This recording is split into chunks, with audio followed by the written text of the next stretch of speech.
I think we're Okay. all I'll right. let you, Hello, I'll, good morning, everybody. Happy Saturday. Welcome back to the channel. We are here with one of the TV masters of sci-fi, and really happy to pick his brain. I have one immediate question that I am dying to ask you, just personally and selfishly. Do you have any idea how many seasons of television you've worked on? I don't know how many scenes. I know um, I've written well over 100, but I've produced, I think, well over 350. Wow. But I mean, I got my start in animation, but I'm not including animation. It's really just live action. But I got the start in animation, then I worked my way up to teen sitcoms. I did a show called Student Bodies, which was a blast. We shot in like at this abandoned high school, and then from there, 1 hour, sorry, action adventure, and then landed on Stargate, which was really a transformative experience for me. I always say that in this business, it's 33% talent. 33% connections and 33% luck, more or less. I don't know what the other 1% is. It's unknown. I was told there'd be no math. Right. Okay. I'm sorry. I apologize. I always had the I should have same. read the fine print. We did one of our videos and it was like, it was talent, perseverance, networking, and luck, which I think is almost exactly the same thing. It really is. I think people discount the luck factor sometimes in this job.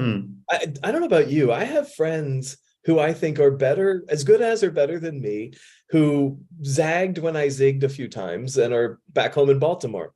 Yeah, it's true. It's luck, and also the three things that a writer should be good at, but really none of them are good at all three. One of them is generating ideas, and there are some people in the writers' room who are great at generating ideas and are okay writers.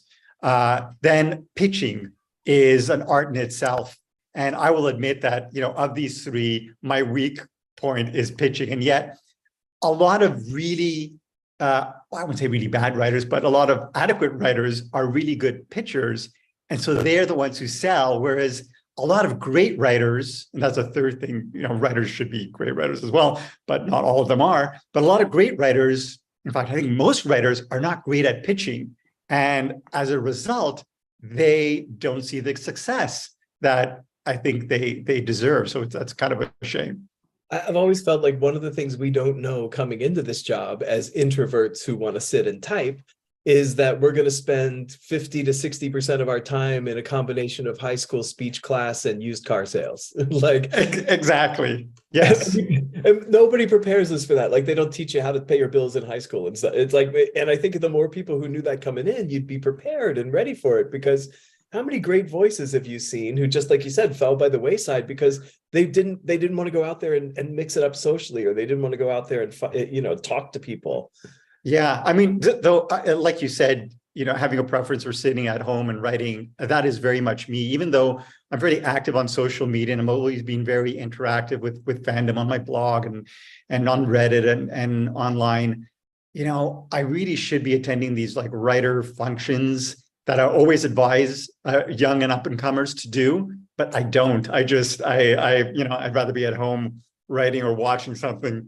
Part of the thing maybe about, well, I think part of the thing of being in our viewpoint now is we can look back and say, hey, just because we didn't do it doesn't mean that it's not important. Like, yes, it absolutely is important. Yeah, that social game and working with your peers, especially people talk about it with writers. It's like, you sort of get, I've been knocked for this before for sounding transactional, but I think writers, we all need to know writers, especially for TV, and that's our peer group. But I also feel like we need to know directors and executives and producers. It's like, we can't limit ourselves to just people like us. We need to get out there to as many different people as we can and get to know them. And I'm always like, be the writer in the group. But it's always about making relationships. You're absolutely right. I mean, you work with someone and you grow to like them. And so when you move on to your next project, you think about the positive experience you shared with people in the past. So you want to work with those people again. And if they're great at their jobs, then, there's no reason why you wouldn't. And so very much that, I mean, dealing, fomenting relationships with other directors, with other producers, and just in general being kind, I find goes a long way towards really helping down the line. Because I mean, what is they say the people you pass on your way up, you'll be passing on your way down, or something to that effect. But I mean, there's so many people that I met on the way up who were just starting off the same as me, and ended up in positions as executives, and would eventually pay it forward because they remember you were kind, you were basically not an asshole. And there are enough assholes in this business, to be honest with you, that we don't need any more. I feel like none of us worked this hard to come out here and be the asshole. Like you said, you run into them, and they're few and far between, at least in my experience. Really, only one or two over like 25 years, like really. But yeah, I feel like there's a community here that people don't understand either. It's like we all worked really hard. We all love the same stuff. We all grew up different, like in different places as different people, but watching and loving the same things. And it kind of brought us together as like this big stew of nerds in Los Angeles who all show up to pursue this. And it's like, so studio executives, producers, they're not that different from us. What's been your experience? Yeah, I agree. But you just can't help it, though, at the end of the day. I mean, they are very much like you or I, and as you get to know them. But the fact is there's just so much churn, and often the executives, either kind of phase out, or kind of phase out of the industry, or go on to positions that really you won't have a connections with it. So there are these new faces that come in. And I mean, to be honest with you, it's very easy to sort of not necessarily see them as adversarial, but essentially, like you said, when you go into pitch, you are selling yourself, you're selling the project. And so it's really hard to be relaxed and in kind of a face-to-face, that kind of a face-to-face scenario. It's yeah, I'm always suspicious of writers who are too good at pitching. Until I started working with Mike Flanagan, and I was like, "Oh, okay. Well, never mind." There are, like because he was a full-on performer when it came to pitching. And like you, I'm always like, "Wait a minute. I think we're supposed to be in our shells here." We're not, but directors are very animated, though. Anyhow, so I think that's part of it. Everything's about big, splashy, make an impact. Well, yeah, they always think in kind of a visual sense as well. So that certainly helps. So I just wanted to ask you, because a lot of people are going to want to know, and I'd love to ask your feelings about today too, but how did you get that first break in TV? Like, and I know it's a long, windy road, but yeah. Well, essentially, I always knew I wanted to be a writer. I would, I write short stories. In elementary school, I wrote my first terrible novel, I think when I was in grade 6. And my mother recognized my love for reading and writing, so she would gift me. I started off reading comic books. Same. Much to my mother's horror. So she sort of tried to sort of imbue a love for novels, and would gift me Asimov and Heinlein, and Harlan Ellison was a personal favorite of mine growing up. And I always knew I was going to be a writer. And my mother always said, "Well, yeah, I mean, but no one makes a living writing. Maybe you can be a journalist, or maybe you can be a lawyer and you can write on the side." But I had in my mind that I really wanted to be a writer, and I thought, well, maybe I'll get my foot in the door. And I sent out 100 resumes to 100 different production companies, hoping to get my foot in the door as a script reader. And I think 10 responded, 9 said no thanks, and one of them, an animation studio, contacted me and said, "Look, we're not looking for script readers, but if you want to write for animation, this is what happens. We send you a series Bible, and you pitch us your ideas. If we like your ideas, we'll buy one of your stories, and if we'll hire you to write a script." And so, I went down that path, and my first sale was for a 5-minute episode of The Busy World of Richard Scarry, way back when. Patrick Pig Learns to Talk. It sort of has all the classic elements of a Joseph Mallozzi story, sort of very character-driven, twist, turns, and a surprise ending. And so that was my first sale. And then from there, I just flourished in animation. I went from 5 to 10 minutes to half-hour action adventures, and I got into development, and I was developing animation. And then eventually I made the move from live action to teen sitcom with student bodies, and then from student bodies to 1 hour action adventure. But one of the things I always tell writers, I mean, there's so many ways into the business. You know, and someone once said that was told me that it's sort of like breaking out of prison. Once you figure out a way out, the authorities seal up that hole. So you have to think of another way. So my way is animation. I mean, I started animation, and then it's you know, the format is the same as live action. I mean, structurally it's different, but just in terms of script formatting, it's the same. It allows you to hone your craft, but at the same time, you get paid, which is a bonus. Right. So that's how I got my foot in the door, and kind of just worked my way up, like I said, from that to live action teen sitcom to action adventure, and then eventually Stargate. And I think Stargate is where most of us pick up with you, right? Or at least where we know, like, whoa, there you go. And it wasn't Caillou. You weren't a big Caillou fan? No? Okay. Maybe retroactively, we'll go. But you dropped in season 4, and like right out of the gate wrote an all-time classic, Window of Opportunity, right? And it's like, did you go in like, this will show them? Or did you go like, or no, to be fair, I wasn't interested in the show. I had seen one episode from the show's, I think, first season, which was, admittedly, they said one of their worst episodes. I watched the show and I was like, I can't do it. And my agent was like, well, here are some scripts, look them over. And I read the scripts and they were great. And so my former writing partner, Paul Mully, and I at the time, we came up, I think,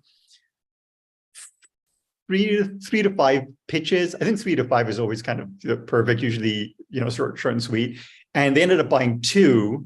The first one was for an episode called Scorched Earth. And so we pitched that, we pitched them, they liked the pitch. They sent us to outline.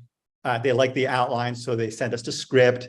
And then we went to script, and Brad Wright and Robert Cooper, the co-showrunners at the time, and they had been looking for writers for quite a while, but it was always, from our experience as well, it was always very difficult to find writers for the show because it was so mythology laden, and it was tonally very unique.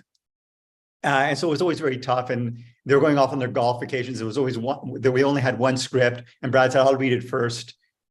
And he just said, if it's bad, then it's going to ruin my vacation. And Rob's like, well, let me read it first. And so he read it, and he's like, you can enjoy your vacation. So, we got our foot in the door with that script. We were invited to staff, and then we ended up writing Window of Opportunity that ended up being a fan favorite. And I mean, I'll be honest with you, the initial pitch was a very dark, much darker version. And Robert Cooper was the one who said, well, why don't we do this and do this and do this? And finally just said, well, we're just doing Groundhog Day. And he's like, yeah, do that. And I realized at the end of the day that, there's so many sci-fi chestnuts, like the classic time loop episode. But what makes them unique is that, they're unique to your characters and how your characters react to the situation. So, many years later, I ended up doing a time loop episode of Dark Matter. And to prepare for that, I ended up watching, I think, almost like 24 to 26 episodes of every time loop episode any show has ever done, and then a bunch of time loop movies, and I distilled the formula and kind of turned it on its head. It's funny that over those, the 39 episodes of Dark Matter, that ended up being the fan favorite. And over like the 300 plus episodes of Stargate, Window of Opportunity ended up being the fan favorite. And one of the things I loved about Stargate was the fact that it embraced humor, even though you always had, you were dealing with kind of the darker issues at times. You were allowed to be funny, and a lot of that came from Richard Dean Anderson, who almost came as a directive from him. Like, he was an executive producer, and he was like, "Look, I mean, this is how I want to play O'Neill," and so we either went along with it, or you were, you're out of luck. You said a couple of things I want to dive back into. One of these things that you got to here at the end first was about tone. And I feel like one of the great things about TV is that and I mean, maybe I'm wrong, or you tell me what you think here, but it's like, I feel like TV owns the tone of life, where it can be fun, like episodic TV, like classic episodic TV owns that tone of life, where it can be funny, or it can be romantic, or it can be scary, or thrilling, or, you know, dramatic. It's like you get to live, like Magnum, you know, like that kind of show, where you get to live in all those kind of worlds and tones. And we've kind of stepped away from that with our adherence to total mythology shows lately. But no, I totally agree. And even more so on a show like Stargate, where, as you said, it's episodic. And one of the things that we used to marvel over was the fact that every episode we would be making a mini movie. So as you said, we could do the scary, the horror episode. We could do the more mythology driven episode. You can do the funnier episode. We can do the more hard sci-fi episode. And that was what was always great about Stargate, SG-1 and Atlantis in particular, is because they were so episodic, you could do that. You could always change it up. And yeah, definitely with the move, you know, away from episodic towards more serialized, you kind of get away from that. Although, I mean, there has been a bit of a shift back as well, but especially sci-fi. That's what I wanted to ask you. It feels like we, as an audience, we want to shift back. It feels like as creators, people are starting to respond to that and feel to it. I thought Moonlighting coming out on Hulu recently was like such a thing. It's like, how is that going to change writers now that are going to get exposed to Moonlighting who haven't seen it, you know, ever, since it was so hard to find? It's like, I feel like, I don't know, is it crazy, or do you think there could be a sweep to sort of a retro feeling amongst TV? Yeah, by retro feeling, I mean, I think sci-fi fans have kind of had it right all along. By right, I mean, there's a certain type of sci-fi that always garners so the passionate fan base, be it kind of like, you know, kind of the early Trek or Stargate, or you know, you know, in terms of features like a Guardians of the Galaxy. And, you know, at its core is this idea of sort of a found family and an undercurrent of humor, not necessarily making it like the idea that it's a comedy, but the characters always, you know, possess a certain sense of humor that allows audiences to connect with them. I always said, like, humor is almost kind of a shorthand that allows audiences to connect with these characters. And it's something that, you know, sci-fi, or, you know, like a Farscape, for instance, always did really well. But for some reason, there's a reluctance to embrace that tone on the part of a lot of broadcaster or executives. The sci-fi tends to be darker, and from my experience, doesn't perform as well. So I think, yeah, I would love to see a return to, kind of like you said, the retro feel and tone of sort of, you know, fun sci-fi. I always feel like as writers, we grew up and kind of lost, maybe kicked it off for a lot of people, where it was like, we want these mythology shows, like you said, the serialized stuff so much. And now it's like, well, now we're eating Skittles every day for breakfast, lunch, and dinner. That's it. I mean, yes, we're going to be careful. It's the classic. It's always the case. I mean, you know, something is popular, so the industry veers one way, and then, you know, everything else is out of fashion until you have like someone take a chance on something new, and then everything veers the other way. But it feels like those cycles are so important. It's like, and maybe we've seen it recently with the MCU, maybe with some things where it's like things build up and they become corporate rock. They become REO Speedwagon or something. And then the Clash or the Sex Pistols always come along and knock the stilts out from under, you know? So it's like, I wonder, you know, it feels like somewhere out there's that young person who's going to go do something so crazy and so fun. And it's sci-fi and horror, where we both live, are so open to that, like, new viewpoint or anything. Do you feel anything for the future? Like your zeitgeist content, you know, like tell you anything? Yeah, I mean, look, I mean, the type of stuff I love to write is the type of stuff I love to watch, is the type of stuff I love to read. And I hope we to see more of it from like younger, fresh voices. I mean, one of the things I always say to people when they go, you know, when they go to pitch, and it seems kind of obvious, but, you know, when we're going to talk about pitching, I find that, you know, really three things nail a pitch. And from my experience, the first is being passionate about your project. So, and it's kind of an easy thing to say, but the fact is that when you go into pitch, you know, you're going to be pitching many projects over the course of your career, hopefully. And honestly, you'll be more passionate about certain projects than you will with others. And executives will pick up on it. So, being passionate, I mean, Dark Matter I was very passionate about because I had started thinking about Dark Matter when I was working on Stargate, and yet we kept on getting picked up. So as a result, I had years and years kind of stew on it and build these character backgrounds and build the story. So when it came time to pitch, I knew it inside out, and I was very excited about it. And that was kind of a very easy pitch. And just while I'm talking on the sort of the idea of pitching, being passionate is one.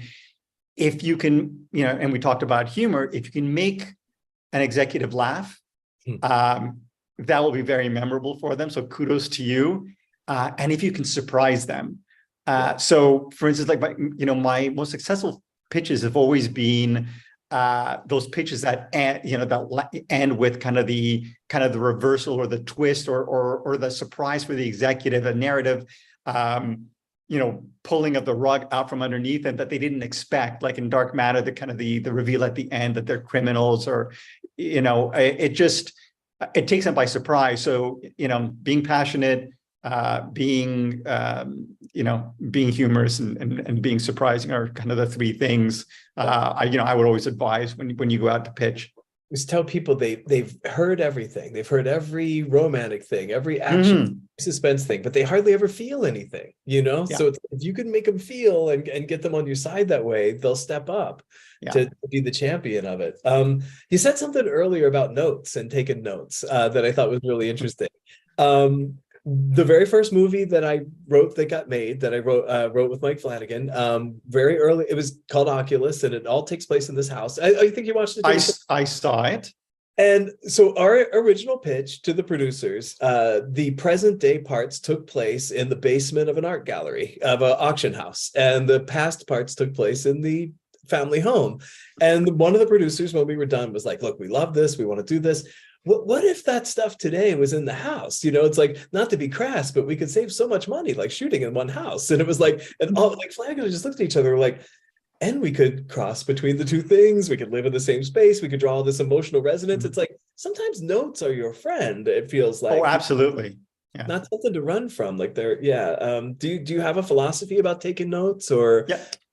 Before we move on, can I just say, I mentioned this before we come on air, but just for everybody out there that I did a horror marathon last year where I went through 250 horror movies that I had not seen.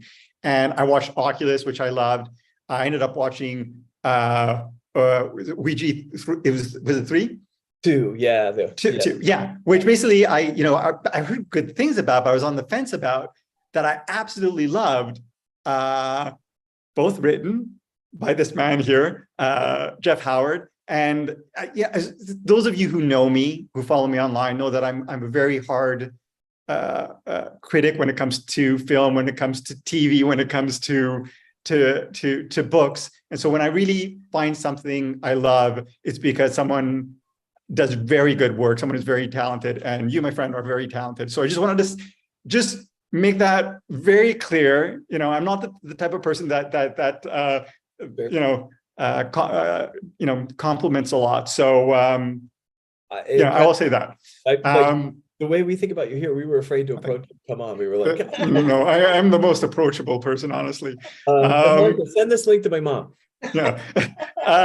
And then, in terms of notes, I mean, for the most part, you have to keep in mind that everyone wants the best show possible or the best production possible. So that's why they're giving you notes.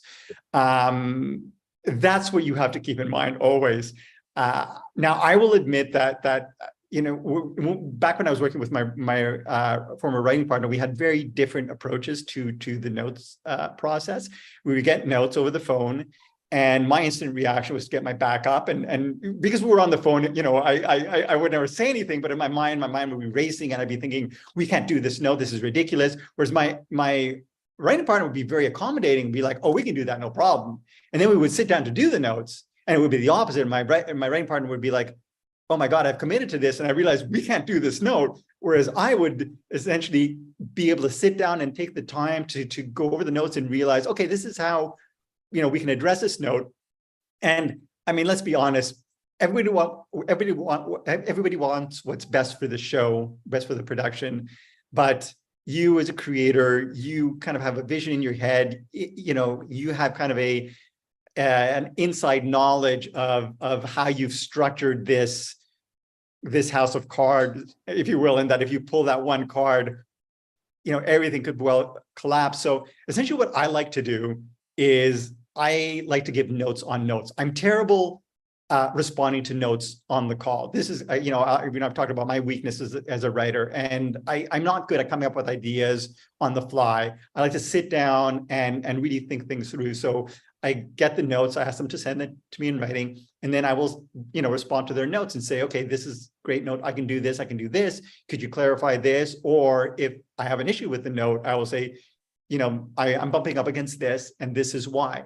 And then another thing to do is, as my former writing partner used to say, look for the spirit of the note. Sometimes you will get a note that will just blow your mind, and you will think, there's no way I can address this. No, this note is crazy. And then, so in situations like that, you just have to sit down and think, why are they giving you this note? What is the intent behind the note? And maybe they didn't really express themselves well. And so that's, finding the spirit of the note. So that's kind of a challenge in itself. But I mean, keep in mind, you're all trying to make the best show possible. And, at the end of the day, you should be accommodating, of course, because no one wants to work with someone who will not take notes. But on the other hand, I mean, if you have a good reason for why you may want to push back, be polite about it, and let them know. And have some answers. I felt early on, we all have a tendency to overdo notes. We'll get a note that affects page 25 and we'll throw out 19 to 40 to fix it, like cutting it out or something. And it's like the real truth, what I later conditioned myself to say was, well, if they didn't say anything about a particular place, it must be fine. So it's like it's just like literally isolate the zone that they're talking about, for something specific. And I'm curious too, Joseph, because when you came on to Stargate season 4, and I watched some interviews when you guys talked about that, getting this massive Bible. What were a couple of the real challenges? I mean, you had already, to come into a show like that was so beloved. I think that would be the scariest thing. Yeah, well, you have to immerse yourself, obviously, in the show. Yeah, I talk about the Bible. We received the Bible that was the size of the actual Bible, and they just stopped doing it, updating it after I think the 5th season, just because it was just so laborious, so big. I'll be honest with you. As we talked about with Stargate allowed us to write a variety of different stories. And there were the mythology arcs that dealt with the Jaffa storylines, that dealt with the ancients. And I personally was not a huge fan of those storylines, less so the Jaffa one, but the ancient storylines I found so esoteric that I never really went there. So I preferred more kind of the one-offs, like, Window of Opportunity was one. I did another one called Point of No Return with the late Willie Garson. I did another one called Ripple Effect, where, essentially alternate versions of the SG-1 team start coming through. I like those kind of high concept sci-fi ideas that you could, offer the beginning, a middle, and an end in the episode, and it just told a complete story that never relied on really the mythology of the past. So in that respect, that's how I kind of personally handled it. I guess it's a bit of a cheat, if you will, because if you land on a show, really, you won't have the luxury to be able to sort of isolate yourself from certain storylines. But in the case of Stargate, because I think all the writers had a,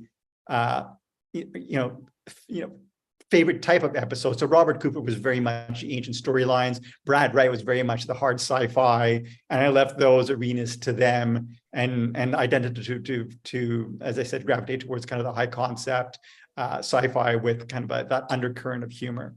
And the And that's characters. real quick. Mickey Dog said, "Tell us about the furlings." The Furlings, oh my God, the bane of our existence.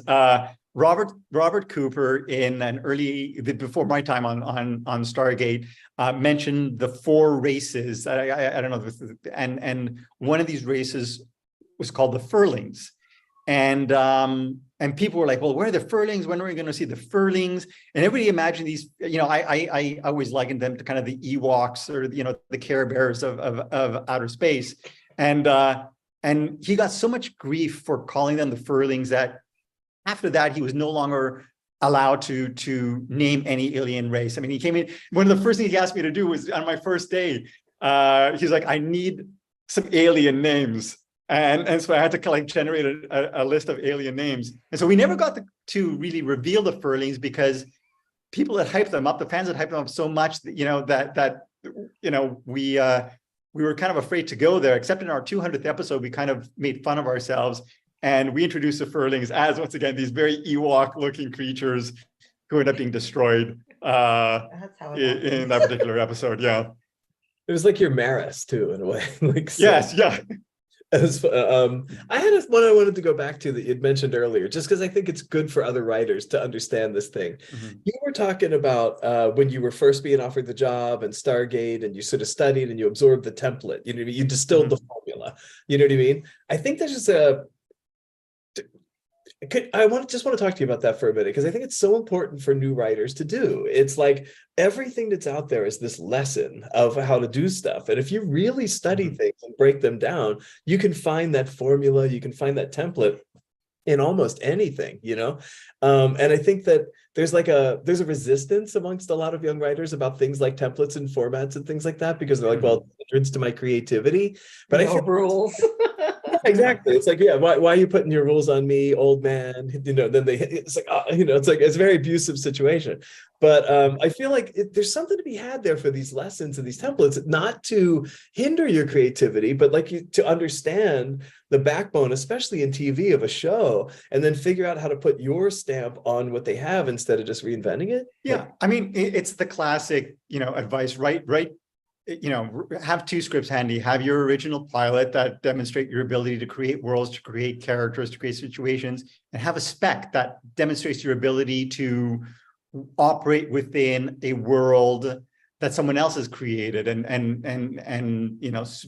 speak with the voices of characters, these pre-existing characters. So, I mean, that in itself is very much a challenge. And like you said, it requires a deep dive and an understanding of kind of the nuance of these characters. And even then, you won't get it 100% right.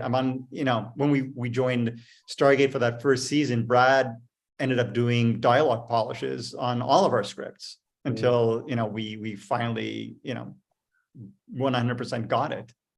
There's a duality of your purpose as a writer in a TV room that I don't think a lot of people realize till they get in, which is, and you tell me your experience, but I feel like you go in and you break these stories, you break this season, and that's where you are your most creative self. You just anything's available. You can go crazy with your stuff. Then there's getting it on the page, where your job is to copy the showrunner almost exactly. Otherwise, it'll need to be rewritten. Like, I mean, yeah, certainly tonally.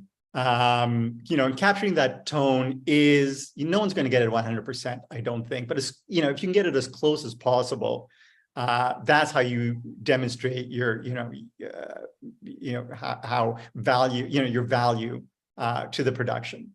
That's what I was going to say. It's if you're a new writer in a room, one of the real ways to display value is to absorb that tone, get that voice down in your scripts. And then when you don't have to be rewritten, you're somebody who then gets looked at maybe to be moved through quicker, as yes. So, yeah. But I think we have tendencies as writers to get into it and say, hey, Jack, this is my voice. Like, you know what I mean? Like that, like, hey, don't squelch my voice. But it's like, well, that's not TV necessarily at the beginning. Like, that's when you're the showrunner, like maybe that's the thing. I mean, when I think back to all the writers that we passed on, all the pitches we passed on, we were on Stargate, it was very much, they inevitably all pitched shows that weren't Stargate. They were pitching episodes for shows that weren't Stargate. Either from like obviously a production standpoint, you only have so much money to make a show, but really from a tonal standpoint. And again, that's kind of very tricky, but if you get the tone and you know what's been done before, I mean, that was another challenge with, that's why you really need to do a deep dive on shows, is to know what's come before. Like what was it, South Park did like an episode where they were like, oh, Simpsons already did that. Our version was Star Trek already did that. And inevitably people would come in and pitch something that either we had done over the course of our 300 episodes or Star Trek had already done. So I always loved in the movie Office Space when he's explaining their plan for the crime, and he goes, "It's basically the plot of Superman 3." You know, it totally works. So listen, we don't want to hold you forever, but there's something totally remiss not to run by, which is like sci-fi, right? Mm-hmm. Like, why are we so enthralled by it? Like, when you're creating it, are you aware of the allegory, or does it just happen? You know what I mean? Like, what's your approach to just sci-fi? Is that how your ideas come?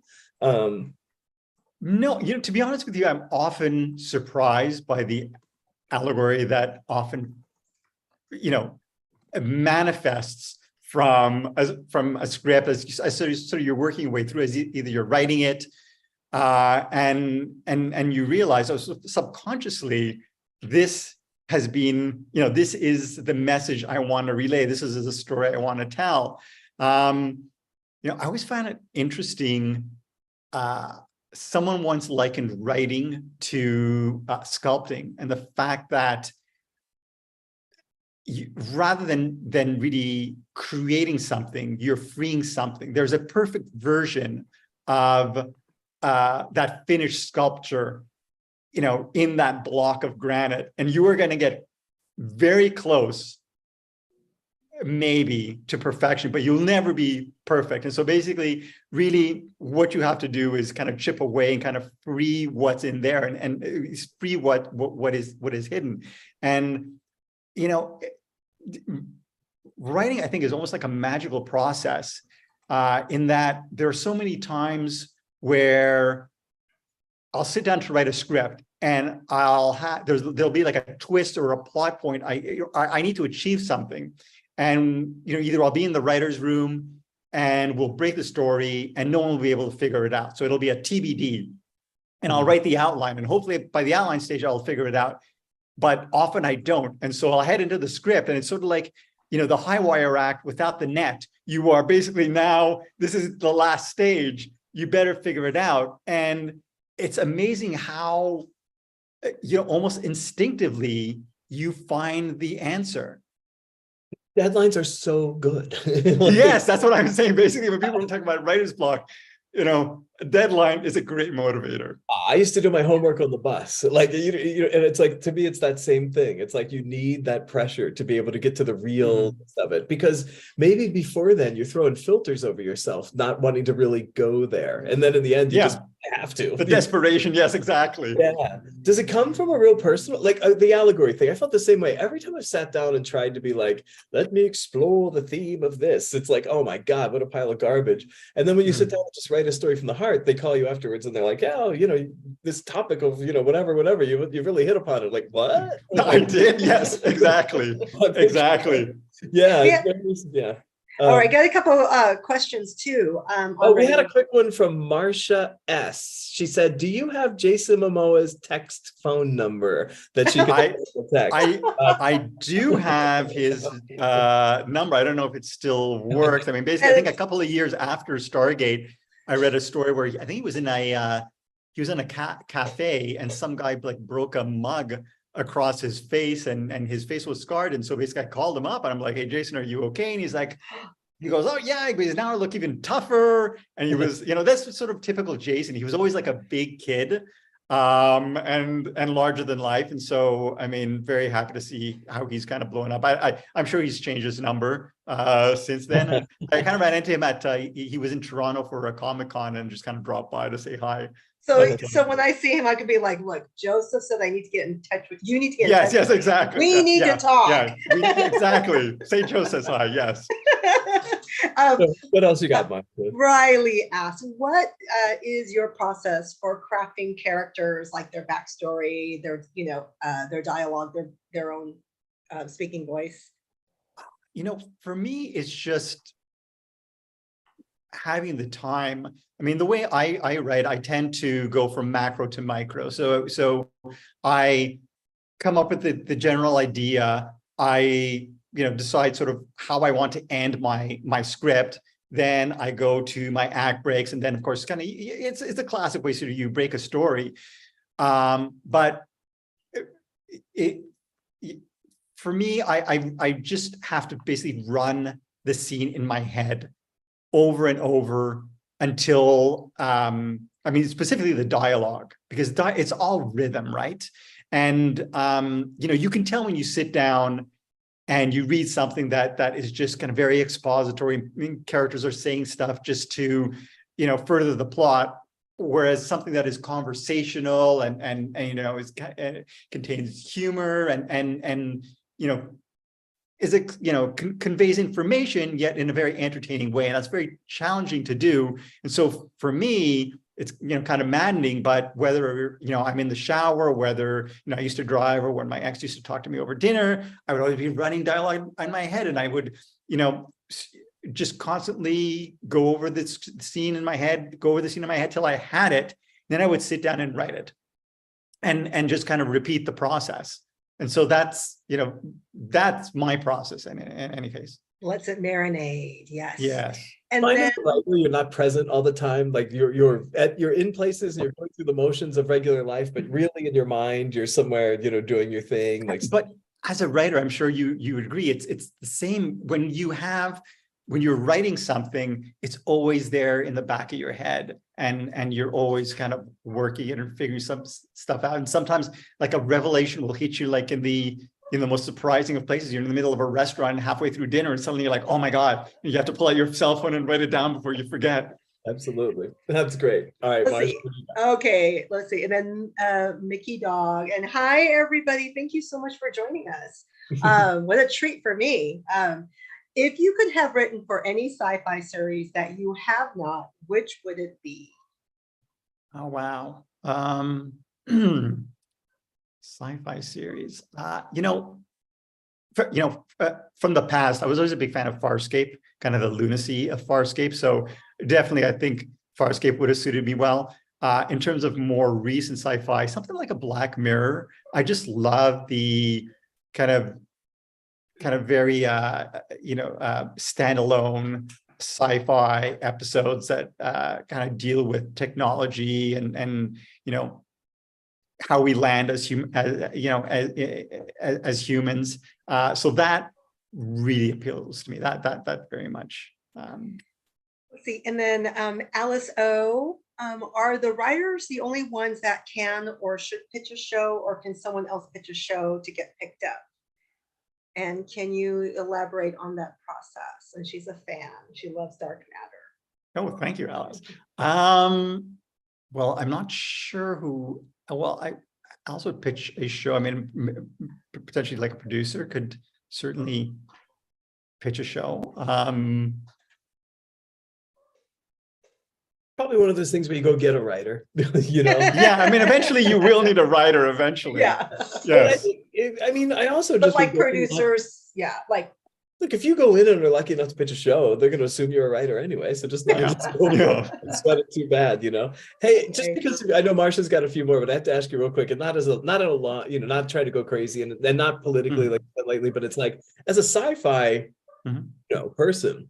I mean, what do you think about this like sudden entrance of AI into our lives? Yeah, it's interesting because as a sci-fi writer and as certainly a reader of sci-fi, you see the potential for both good and bad.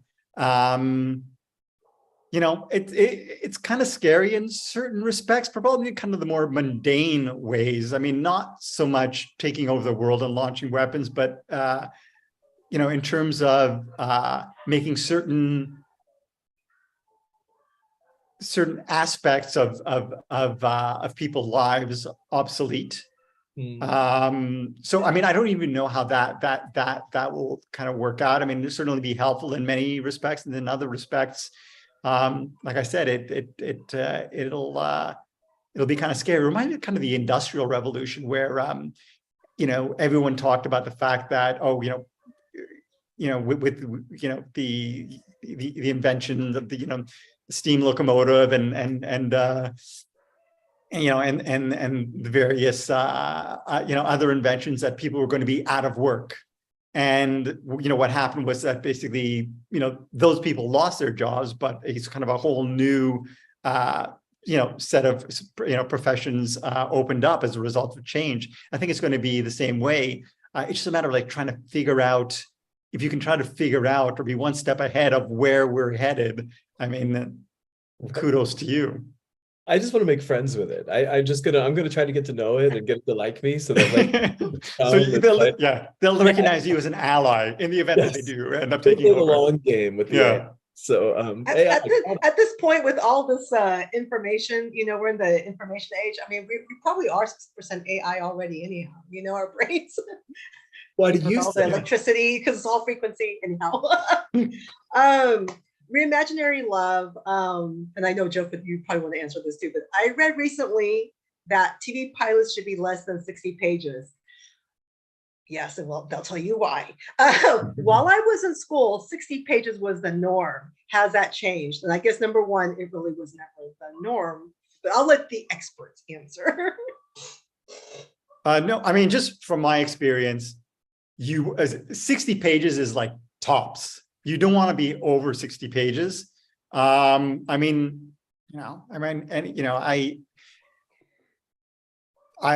would be anywhere between, I don't know, I think like 53 to 60. I mean, I think back to sort of when we were working on Stargate, and this isn't a pilot, but when we were on SG1, our SG1 scripts would be like 58, 59, 60 pages, just because the actors spoke so quickly. Whereas on Atlantis, the scripts would be more like 53, 54. My advice is just, make sure it's not more than 60 pages. I had a friend actually recently write their first pilot, and they're like, okay, well, I'm going to send it your way. It's 90 pages. And I'm like, no, I'm not reading a 90-page pilot. You're going to have to get it down to under 60 pages. You and Marcia got a lot in common. The operative word is max. And I tell I tell the writers, like, you guys, let me tell you what's really, like, Jeff says one thing, I'm going to tell you what it really is. It's like credit. When you have no credit and under your belt, they're not going to give you as much. Regardless of who you are or where you are in your career, one of the things to never discount is when people open that file and click on that PDF, if that thing says 52, they have one reaction, and if it says 61, they have a completely different reaction. If it says 59, it's like, it's right away your very first impression, and you're putting yourself behind the 8 ball. So why? But if people rewatch this video, watch for the timestamp of Joseph's face when I said the question. He's just like, so yeah, 60 max. All right. So you want to do a last one? You got a last one from somebody? Let me see. Someone asked, would you ever include franchise opportunities in your series Bible? Well, sure. I mean, if you can build a franchise out of your idea, that would be phenomenal. Yes. Okay, and I'm just looking for real quick if there's any, because some of these are general. I mean, I got time for you guys. Go ahead. I know. Yeah. Okay. So, Alice wants to know: do you miss animation, and would you want to explore that in the future again? I really did enjoy animation. It was freeing. It another thing is it kind of forced you to think visually all the time, which also, helped me later on in my career. So yeah, I enjoyed animation. I would certainly, I don't think of it certainly as a lesser, arena. I just basically ultimately ended up in sci-fi and just a genre somewhere I felt more comfortable, or more, something that interested me in more. But I mean, I certainly wouldn't say no if a great opportunity arose. it feels like at this particular moment that it's making a massive sort of comeback or escalation. Like it's they're making more adult, not like Fritz the cat, but more like adult, Yeah. animated stuff. Exactly. Taking a page out of anime, and I'm also a huge fan of anime. So if I could do something along those lines, absolutely. Yeah, it's just I'm working on one now for it's a Scott Snyder comic book adaptation called Witches, and it's just Oh yeah, I know Witches. Yeah. oh, it's been great. Excellent. It's so fun. It's like it's so freeing. It's such an interesting world. I think you'd really love it. It's a great book. WGA show. I mean, they're doing them now. Like so, Yeah. they're incorporating some. So I know that's important to a lot of people too. So I just like I mean, my last thing. I don't want to go too crazy or anything, but I just feel like about TV as an industry that obviously there's been I don't know if you've noticed, there's been some upheaval over the last few years. There was this thing where everybody fired their agents, and then there was this that thing where everybody stayed home for a long time, and and now this thing where nobody went to work for 5 months. And it's like it feels like it's I know it's ever morphing. I think one of the things that new writers fail to recognize is that it's always changing. There's never really solid ground under your feet. You can individually craft it for yourself for a while, but you can't really like have like solid ground anywhere. You're ever evolving. Do you have any? It's interesting to talk to somebody known for sci-fi. What do? You sit around and you think about how things are going to be, and it's like how do you see the future of our industry? And if you were starting now, what would you do? Like, how would you attack it? I was starting now. I mean, I would try to get my foot in the door the same way I did, just because of my experience, it worked. Animation, and then work your way up. I think I'd do a better job of connecting with people in the industry. I think I'm just generally very positive and collaborative. So in that respect, I mean, I advise people to do the same. And I mean, just be relentless at the end of the day. I mean, it's very easy to be disillusioned. I mean, our business is very feast and famine. And, when you feast, just I should consider how lucky you are. I remember when we started on Stargate, we were, I think, 3 or 4 seasons in, and our agent was, contacting us and saying, oh, there was this other production that is looking, if you're interested. And we had a fellow writer just say, you don't know how good you have it here, because it was our first really big break. And the grass is not always greener on the other side. And so basically, if you find a show you love, if you find a working environment you love, stay with it and just kind of ride the train as far as it goes. If you happen to, find yourself lucky enough to land on one of those productions. I do have a question. Since sci-fi, the word, just anyone says I have a sci-fi pilot, dollar signs, it's like red flags everywhere. Talk about the evolution, because you went from Stargate and then creating your own show, in Dark Matter, and that's another sci-fi. And the difference is to now, because of everything that's gone on. Do you see some challenges in the sci-fi space? I mean, kind of yes and no. I mean, there has kind of obviously in the years following Stargate, there's been a greater appetite for sci-fi, science fiction, bigger budget science fiction, but that stuff tends to be IP driven. So books or established IP, I mean, intellectual property, like a Star Wars, like Star Trek, and it's harder to get your original sci-fi off the ground. And the way to do it is to demonstrate your ability to produce on the page. And by that, I mean, essentially be able to craft a world or an idea and potential storylines that you can produce in a cost-effective way. And so the way to do that, I mean, the classic way to do that, if you're going to do like a ship-based show, your ship and its various locations are your standing sets. So you have to think in terms of, what are your standing sets? And by standing sets, of course, probably all of you already know, but in the event a few of you don't, by standing sets, I mean those are the sets that you see almost every episode that essentially you build once and then you shoot again and again over the course of your various episodes, your various seasons, like the bridge of the Enterprise. That was a huge expanse, but I mean, they got the most out of it in Dark Matter. It was obviously the bridge. It was the infirmary, the various places. So I mean, think about when you're building that series. Think about don't let it, I guess, constrain you, but really find a way to tell your story in a way that assures the people who are going to be giving you the money that the money you're going to give them is going to end up on screen. And just real quick for me and all the fans Look, out there, hey, I have time. Dark Matter, is there any chance that it could ever resurrect? I have not given up hope.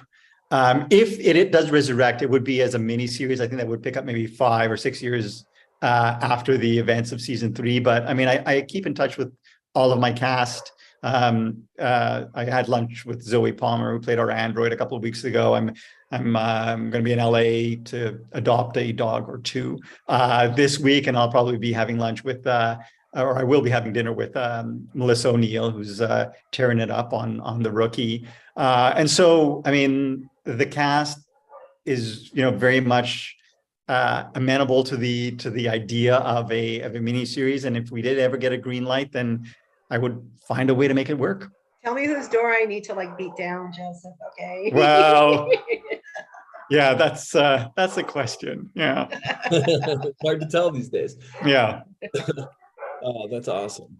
I have to ask Jeff, how many dogs do you have? This is a question for you. I think it's Marsha's neighbors. Sorry. Right? Yeah. But I tell you what's about to happen. I'm looking outside. My kids just pulled up with mom. It's like we're headed off to the thing. So it's like, here we go. Here comes the eruption of a beautiful, quiet cocoon. Oh, he's got his face on, coming in from karate. He's all like beat up. Oh, my little Excellent. So what do you like? I just want to, just technique wise, right? Mm-hmm. And we really don't want to go too crazy because but just technique wise, like I've always found, like, when does it happen the best for you? Are you a routine person? Are you a wait till it happens person? I'm definitely a routine person. I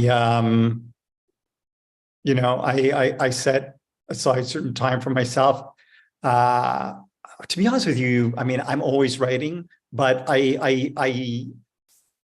when I have an idea or I get an assignment, like I said, I always go from macro to micro, big ideas, and then kind of fill in the details. Kind of like the pyramid, from the beginning and the middle of the script to the act breaks to the scenes to to kind of the dialogue. And then wake up every morning. Usually, actually, no, I start my writing at night, lying in bed, and I will run the scene in my head over and over again. So in the morning, I can, I have fuel to get going, and I'll start writing. And if I have a deadline, I try to get 3 to 5 pages done a day. Usually, I'm more prolific, which is great because in my head I banked pages. And, I want to be by, and then I set goals for myself. If I want to be by, at the end of the first act by day 4 or, and so on. So that is really very much my approach. And it's all about routine for me. When you have an episode, do you stay in the room? Do you leave the room? I've been known to pace. And as on Stargate, the other producers would note that's what I would do all the time. I just basically would be on my feet. Usually, obviously, we're in the room. We pitch our ideas. We spin the story. We break the story. Then we go out, and I'm always in my head, and I'm always walking and thinking things through and breaking this, breaking the story and outlining the story. And then the same when it comes to writing a scene, I'm always walking and running dialogue in my head. And sometimes my wife will be like, "Sorry, what did you say?" And I'll be like, "Oh no, I'm I'm not talking to you. I'm actually talking to myself, running dialogue in my head. And so it's I just say that constant. every time I accidentally say something I shouldn't say, I say that. Oh no, I'm just working. Yeah. I'm just saying. The crazy man. Yeah.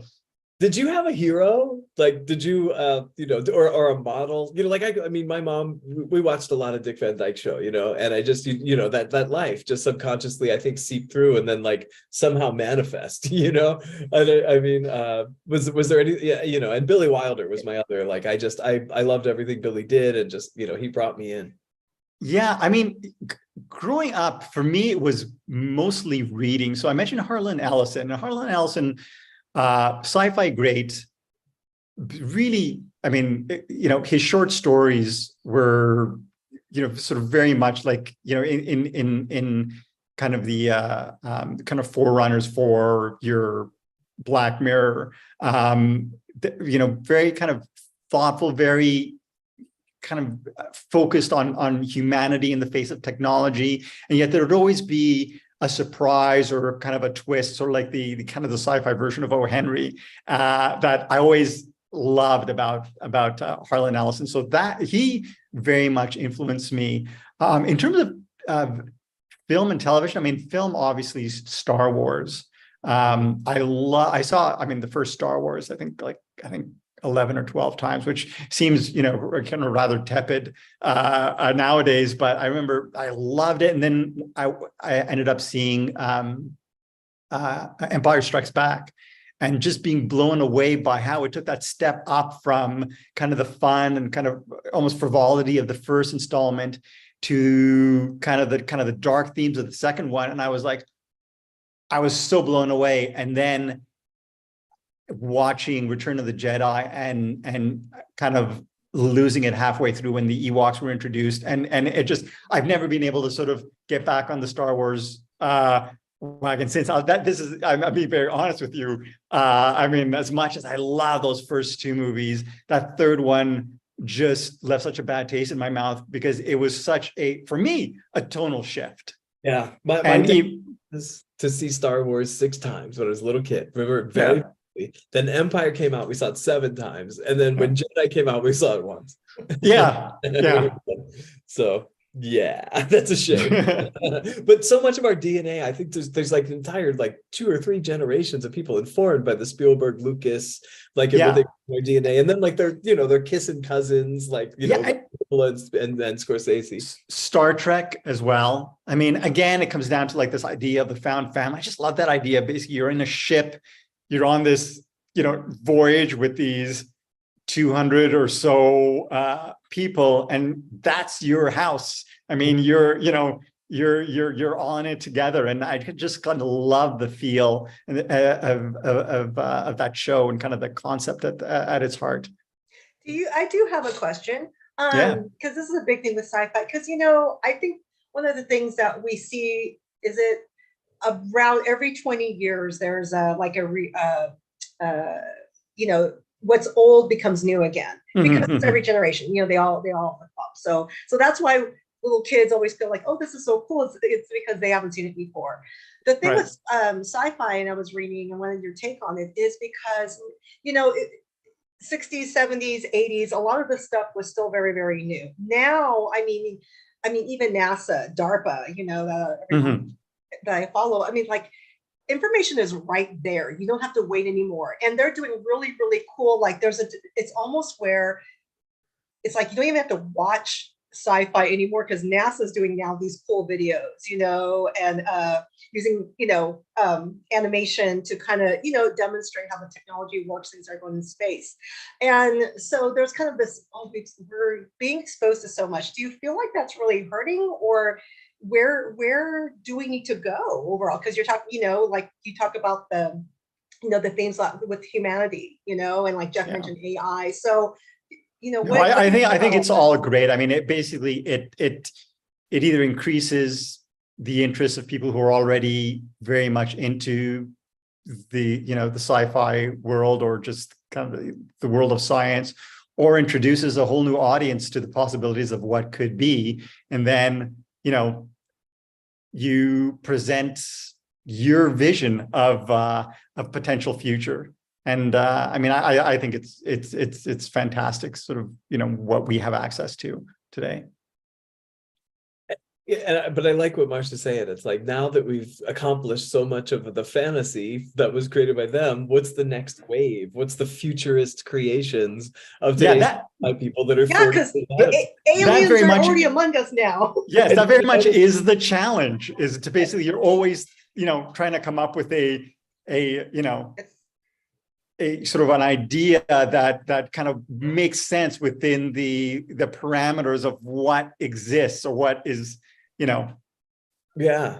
What is, it also reflects the spirit of the people around. Don't you think? It's like 40 or 50 years ago, when those formative sci-fis were being created, there was like, it was like a looking forward to a time of, you know, cooperation and science and humanity overcoming darkness. And now our sci-fi looking forward is, we're back to dystopian bleak nightmares. It's like we can't see a way out of this thing that we've gotten ourselves into in some ways. It's interesting, yes, very much that. The fact that you know, the 60s, it's funny because I think yeah, I mean, the 60s were a very hopeful decade for sci-fi, and I think the 90s as well. The 70s actually were a little darker, and maybe even the 80s, but certainly, I mean, it's very hard to find hopeful sci-fi nowadays, which I really miss.